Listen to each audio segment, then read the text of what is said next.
Good morning students. आज हमारा topic है hard water and soft water. Hard water और सॉफ्ट वाटर देखिए क्या है। पानी को अपन कब हार्ड बोलेंगे कब सॉफ्ट बोलेंगे, तो सिंपल सी अपनी लैंग्वेज में अगर बात करें तो जो पानी साबुन के साथ इजीली झाग फॉर्म कर लेता है, झाग बना लेता है, तो वो तो सॉफ्ट हो गया। और जो इजीली झाग नहीं बनाता है वो हो गया हार्ड। ठीक है कि नहीं? लेकिन वैसे क्यों होता है ये हार्ड? ऐसा क्यों? क्या क्या डिफरेंस है इसमें जिसके कारण से ये हार्ड है और वो सॉफ्ट है? तो वो देखिए, मैं कुछ कंपाउंड्स के नाम बोल रहा हूँ, कुछ सॉल्ट बोल रहा हूँ मैं, और यहाँ लिखता भी जाऊँगा, आप ध्यान दें। Calcium, calcium bicarbonate, magnesium bicarbonate, ठीक है, calcium chloride, magnesium chloride, calcium sulphate CaSO4, magnesium sulphate MgSO4। इसके अलावा नाइट्रेट, कैल्शियम नाइट्रेट NO3 का whole twice, magnesium nitrate MgNO3 का होल ट्वाइस। ये जो सोल्ट मैंने बोले हैं, इनमें से अगर कोई भी एक सोल्ट वाटर में प्रेजेंट है तो इट मीन्स वो वाटर हार्ड होगा, वो वाटर हार्ड वाटर होगा। ठीक है कि नहीं? अब ये जो हार्डनेस होती है वाटर की, वो दो टाइप की होती है। एक होती है टेम्परेरी हार्डनेस और एक होती है परमानेंट हार्डनेस। अब सुनिए, टेम्परेरी हार्डनेस क्या होती है? जब भी वाटर के अंदर बाइकार्बोनेट प्रेजेंट हो, जैसे मैग्नीशियम का बाइकार्बोनेट हो और कैल्शियम का बाइकार्बोनेट हो। अभी मैंने जो सोल्ट बोले थे आपको, उनमें से अगर बाइकार्बोनेट वाटर के अंदर प्रेजेंट है, ये वाले, ये फॉर्मूला लिखा हुआ है यहाँ पे, तो अगर ये बाइकार्बोनेट्स वाटर में प्रेजेंट हैं तो वो टेम्परेरी हार्डनेस होती है। टेम्परेरी मीन्स कि अगर इसको बॉईल करेंगे तो वो सॉफ्ट में कन्वर्ट हो जाएगा वाटर, हार्डनेस दूर हो जाएगी, तो ये टेम्परेरी होगी।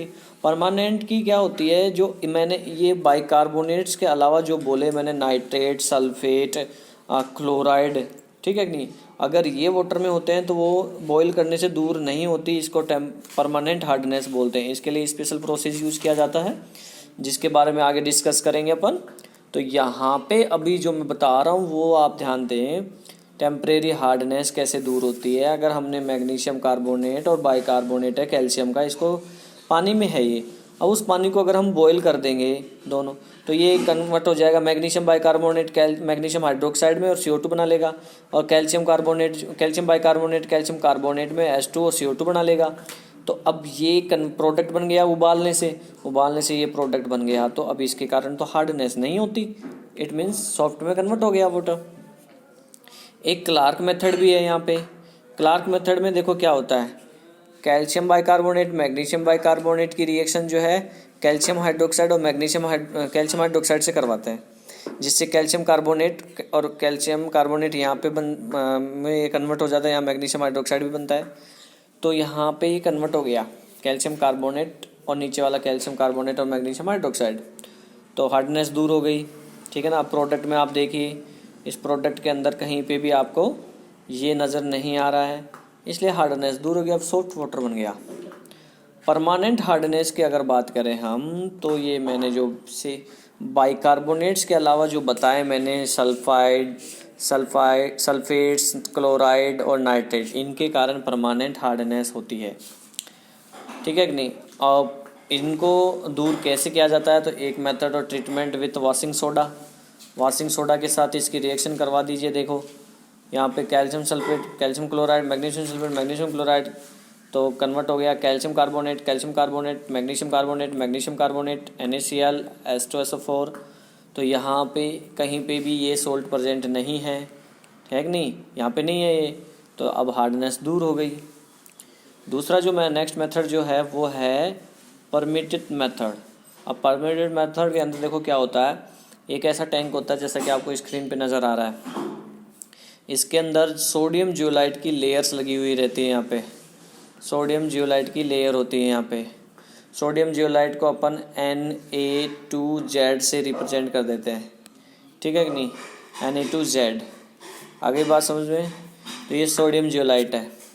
अब होता क्या है, यहाँ से हार्ड वाटर जो है एंटर करेगा, यहाँ से हार्ड वाटर एंटर करेगा, इस सोडियम जियोलाइट की लेयर से पास होगा तो कन्वर्ट हो जाएगा सॉफ्ट वाटर में, वो यहाँ से निकाल लेंगे अपन बाहर, ठीक है कि नहीं। तो अब ये जब इसमें से पास हो रहा है सोडियम जियोलाइट की लेयर से हार्ड वाटर, तो होता क्या है, एक कैल्शियम सल्फेट है, सोडियम जियोलाइट, सोडियम सल्फेट बन गया, कैल्शियम क्लोराइड सोडियम जियोलाइट से रिएक्ट करेगा, NaCl बन गया, मैग्नीशियम सल्फेट सोडियम जियोलाइट ये बन गया। तो अब यहाँ पे आप देखिए ये प्रोडक्ट बने जब वो वाटर जो है जियोलाइट की लेयर्स में से पास होगा। इनमें से कोई भी प्रोडक्ट यहाँ पे नहीं बचा, सब हट गए। अब इनके कारण तो वाटर जो है हार्ड होता नहीं है, इसलिए ये सॉफ्ट में कन्वर्ट हो गया। नेक्स्ट हमारा है कैलगोन मेथड। कैलगोन मेथड के अंदर देखो ये है हमारा, ये फॉर्मूला जो लिखा हुआ वो है सोडियम हेक्सामेटाफॉस्फेट। सोडियम हेक्सामेटाफॉस्फेट, इसमें से 6 सोडियम है ना, तो 2 सोडियम रिमूव हो गए, आयन चले गए, 2 सोडियम चले गए यहाँ पे, यानी इस पे पॉजिटिव चार्ज है, इसका मतलब अपना इलेक्ट्रॉन छोड़ के गया है जो कि ये रहा, ठीक है।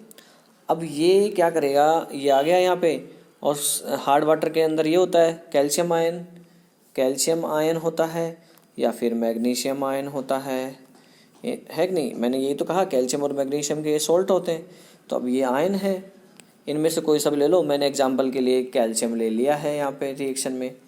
तो अब इसी कैल्शियम आयन पे +2 है, तो ये +2 का मतलब है यहाँ से सोडियम के 2 मॉलिक्यूल निकालेगा, 2 आयन निकालेगा, ये निकाल दिए और खुद आ गया वहाँ पे 2 की जगह, तो अब ये बन गया। इस टाइप से कैल्शियम और मैग्नीशियम आयन जो हैं वाटर में से हट जाते हैं, जिसके कारण वाटर क्या हो जाता है, सॉफ्ट हो जाता है। नेक्स्ट जो प्रोसेस है वो है सिंथेटिक रेजिन मेथड। अब सिंथेटिक रेजिन मेथड में देखो क्या है हो रहा है, यहाँ पे 2 टैंक है आपको, टैंक 1 टैंक 2। ये तो है पॉजिटिव रेजिन, ये है नेगेटिव रेजिन। यहाँ से हार्ड वाटर एंटर करेगा तो ये रिएक्शन होगी, ये कैल्शियम आयन को ले लेगा, कैल्शियम आयन जो है यहाँ पे दिख रहा है आपको कैल्शियम आयन, ये कैल्शियम आयन आ जाएगा इस हाइड्रोजन की जगह, तो ये बन गया देखो। अब पानी के अंदर हाइड्रोजन आयन आ गया, ठीक है। कैल्शियम तो हट गया, जैसे मान लीजिए हार्डनेस जो है इसके कारण से है, CaCl2 के कारण हार्डनेस है, तो इसमें ये जो कैल्शियम आयन है वो तो यहाँ पे आ गया, देखो ये आ गया, यानी इसी टैंक के अंदर रह गया कैल्शियम आयन। बाकी जो H+ वाला वाटर है अब वो इधर आएगा, यहाँ आएगा, यहाँ पे होता हुआ यहाँ जाएगा, एंटर करेगा इसमें। जब यहाँ एंटर किया तो यहाँ पे नेगेटिव रेजिन है, मतलब ये रिएक्शन होगी यहाँ पे। देखो कैल्शियम जो CaCl2 था उसमें से इस कैल्शियम को तो अपन ने यहीं पे छोड़ दिया, और ये जो है पानी के साथ आया था Cl नेगेटिव, तो ये अब इसको हटाएगा यहाँ से इसको, ठीक है कि नहीं। यहाँ से ये इस OH को हटाएगा Cl, तो ये हट गया और खुद आ गया, OH अलग हो गया, ठीक है। इस तरीके से देखो Cl भी यहाँ पे रह गया इस जगह, और कैल्शियम आयन यहाँ रह गया इस जगह, तो पानी के अंदर क्या आ गया, अब केवल ये आ गया H+ और OH-, और H+ और OH- मिल के बना लेंगे H2O, और ये वाटर सॉफ्ट यहाँ से निकाल लेंगे अपन, ठीक है। तो ये इस चैप्टर का लास्ट टॉपिक था, आपका चैप्टर कंप्लीट हो गया है। इससे आगे जो टॉपिक्स हैं वो 40% के अंदर रिड्यूस हो गए हैं। लाइव क्लासेस में मैंने इस चैप्टर को 2 बार करवा दिया है, आज इसका रिवीजन करवाया था, कल ये लाइव क्लास में ख़त्म हो गया था। तो मैं समझता हूँ जिन्होंने लाइव क्लास अटेंड की उनको तो कोई प्रॉब्लम नहीं होगी। बाकी स्टूडेंट्स ये वीडियो देख लें और फिर भी कोई दिक्कत है तो पूछ लेना।